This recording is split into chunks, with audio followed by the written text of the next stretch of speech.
Thank you guys. I literally cannot express to you how excited I am to be here tonight. From the moment we left last year, my wife Brandy and I were excited about coming back, and we were like, I really hope that they thought this went well, because we really want to come back and be a part of this. And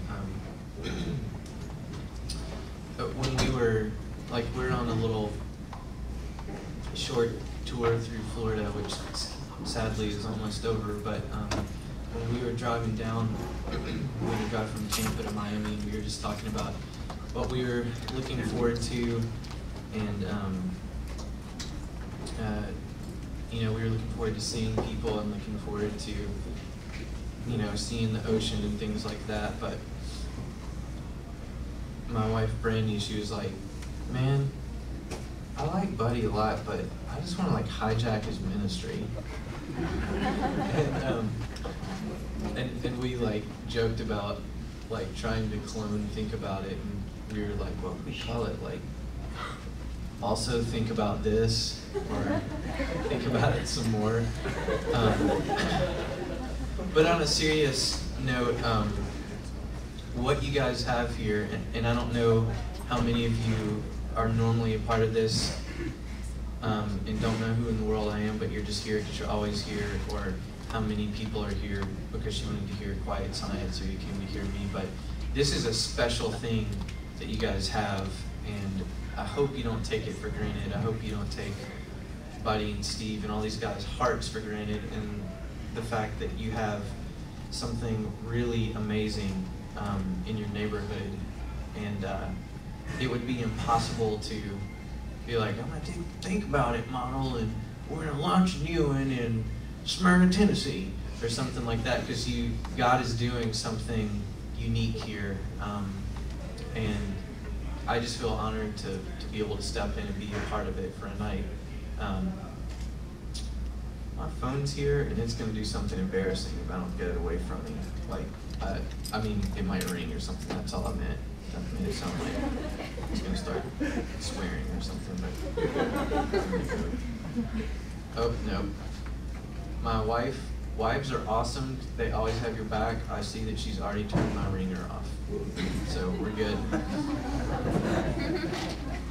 See, I even have my timepiece here, so I don't talk too long. But I will definitely talk too long.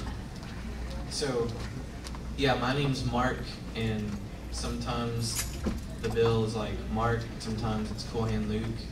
Either way, my name's Mark, and I was in a band called Cool Hand Luke for about 12 years. I mean, I guess I still am if you consider this a band, but it's not really, it's just kind of me. I'm playing mostly Cool Hand Luke songs.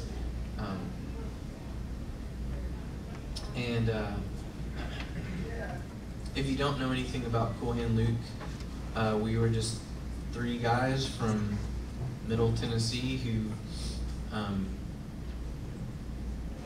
just kind of wanted to play music and tell people about Jesus, and that's what we've tried our hardest to do. And I'm all that's left of it now, and I wasn't even a piano player. I was the drummer, but just because it would be a lot more awkward if I was just playing drums. Playing piano now. So, and why don't we give a hand for Quiet Science, because they're awesome.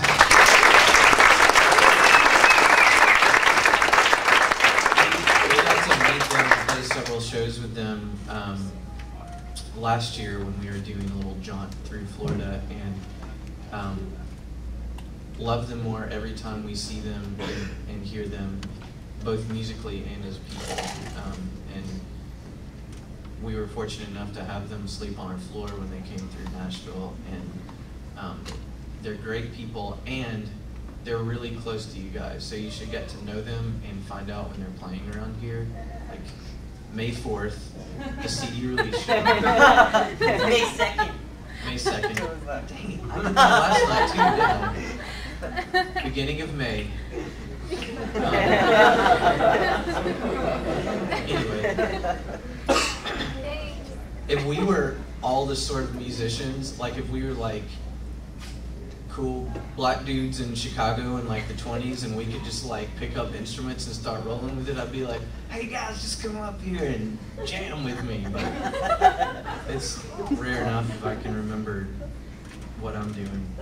Okay, so I'm gonna play a new song for you now that's going to be on a concept record that I'm working on. And actually, probably last year I played a different song and talked about the concept record that I was working on, but I think it might actually come out this year.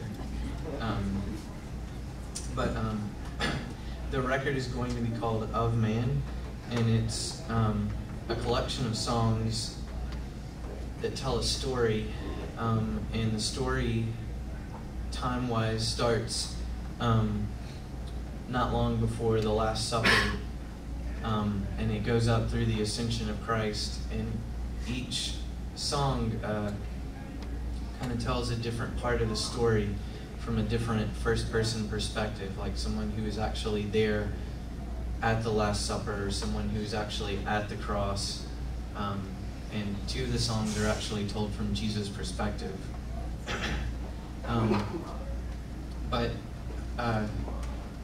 Every time I play one of these songs, I feel like I need to explain it because